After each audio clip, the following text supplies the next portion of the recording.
Обилие прекрасного в этом сказочном бельгийском городе, словно навсегда оставшемся в XV веке, ошеломляет и завораживает. Каналы со спокойной, застывшей гладью, увитые виноградной лозой и плющом древние стены домов, поднимающиеся прямо из воды, ступенчатые фламандские фронтоны, тишина и умиротворение узких старинных улочек, великолепие дворцов и церквей. Красота окружает со всех сторон. От городских ворот на юге до городских ворот на севере всего 3 километра. Брюгге легко обойти пешком. Это лучший способ познакомиться с более чем 2000 местных достопримечательностей. По пути нередко можно встретить конные экипажи с кучерами в шляпах, развозящие туристов. Госпиталь Сен-Янс, нынешний музей, в течение 8 столетий был действующей больницей, в которой монахини-урсуленки ухаживали за больными и немощными, а также пристанищем для путешественников. Не менее интересно и романтично прогулка на небольшом катере по живописным каналам. Основное же средство передвижения для местных жителей – велосипед. Пройдя вдоль каналов, вы выйдете к небольшому водоему, носящему поэтическое название «Озеро любви».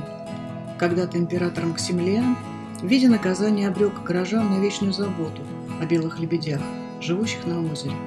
И теперь эти красавцы с меткой на клюве в виде буквы «Б» плывут по зеленой воде, приветствуя вас изящным изгибом шеи. Центр Брюгге – это рыночная площадь, которая издавна была горячей точкой городской истории. Здесь высится дозорная башня Бильфорд, символ стойкости горожан и независимости города. Высота башни 83 метра. На уровне верхней смотровой площадки висят 50 колоколов, каждый из которых вызванивает свою мелодию. Сохранность исторического облика средневекового Брюгге без преувеличения может быть названа уникальной. И среди исторической застройки Брюгге выделяется дом Гротхус, жемчужина архитектуры позднего Средневековья. Сегодня это музей быта, Средневековья и нового времени. Брюгге – город, который прославился кружева.